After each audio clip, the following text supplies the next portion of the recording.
தமிழகத்தில் +2 தேர்வு முடிவுகள் வெளியாகியுள்ளன. மொத்தம் 91.03% பேர் தேர்ச்சி அடைந்துள்ளனர். இது குறித்த கூடுதல் விவரங்களை நம்ம செய்தியாளர் கீதனிடம் கேட்கலாம்.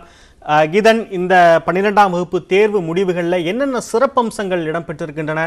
புதிய பாடத்திட்டம், தேர்வு மதிப்பெண்கள் 600க்கு அப்படின்ற பல விஷயங்கள்லாம் இருக்கு. குறிப்பிடத்தகுந்த சிறப்பம்சங்கள் என்ன கீதன்?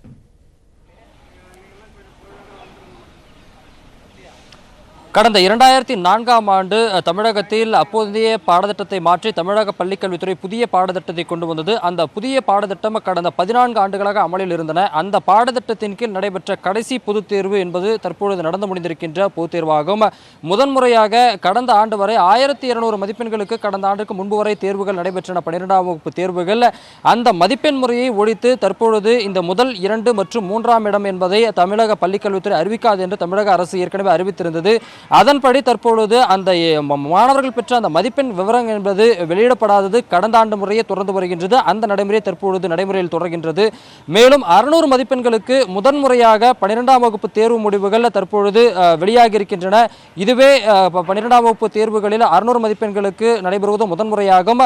இந்த 12ஆம் வகுப்பு தேர்வுகளை எழுதியிருக்கக்கூடிய மாணவர்கள் கடந்த ஆண்டு 11ஆம் வகுப்பில் 600 மதிப்பெண்களுக்கு தேர்வு எழுதினர்.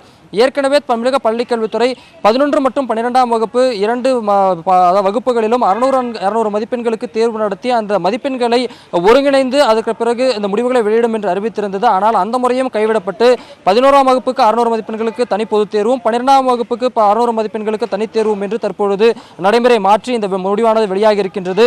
குறிப்பிடத்தகுந்த அம்சம் என்னவென்றால், இந்த ஆண்டு இந்த கேள்வித்தாள் என்பதே மிகுந்த, அதாவது மாணவர்கள் தங்களை போட்டித் தேர்வுகளுக்கு தயார்படுத்தக்கூடிய வண்ணம் இருக்கக்கூடிய வகையிலே தேர்வுத்துறை என்பது அந்த விடைத்தாள்களை வினாத்தாள்களை இது பண்ணி தயார் செய்திருந்தது. இந்த முறையை பொறுத்தவரை 2019ஆம் ஆண்டு 91.3% பேர் தேர்ச்சி பெற்றிருக்கின்றார்கள். கடந்த ஆண்டை காட்டிலும் இந்த எண்ணிக்கை என்பது சற்று அதிகரித்திருக்கின்றது. கடந்த ஆண்டு 94% மாணவிகளும் இந்த ஆண்டு 93.64% மாணவிகள் தேர்ச்சி பெற்றிருக்கின்றார்கள். கடந்த ஆண்டு 87.7% மாணவர்கள் தேர்ச்சி அடைந்தனர். இந்த முறை 88.57% பேர் தேர்ச்சி பெற்றிருக்கின்றார்கள். மிக குறிப்பிடத்தகுந்த அம்சம் என்னவென்றால், கடந்த ஆண்டை காட்டிலும் கணித பாடத்தில் சற்று அந்த தேர்ச்சி விகிதம் என்பது அதிகரித்திருக்கின்றது. 96.19 கடந்த ஆண்டும் இந்த ஆண்டு 96.25 இந்த முறை ஏற்பட்டிருக்கின்றது. மாணவர்கள் பொதுவாகவே இந்த தேர்வுகள் முடிந்த பிறகு கணிதம் மற்றும் இயற்பியல் ஆகிய பாடங்கள் கடினமாக இருப்பதாக தெரிவித்திருந்தார்கள்.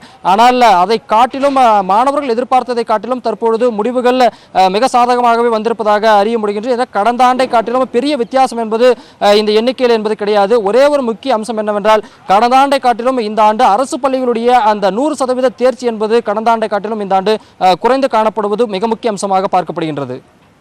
நிச்சயமாக கீதன், தேர்வு நடைமுறைகளில் பல்வேறு வகையான மாற்றங்கள், இந்த மாற்றங்களுக்கெல்லாம் உட்பட்டு இந்த தேர்வுன்றது நடந்து முடிஞ்சிருக்கு. ஏற்கனவே அரையாண்டு காலாண்டு தேர்வுகளில் மாவட்ட வாரியாக மாணவர்களுக்கு கொடுக்கப்பட்ட அந்த வினாத்தாள் வடிவமைப்பு ஒரு வகையில் இருந்தது. ஆனால் கடைசியாக மாணவர்கள் பொதுத் தேர்வில் எதிர்கொண்ட வினாத்தாள் வடிவமைப்பு முற்றிலும் வேறு வடிவத்தில் இருந்தது.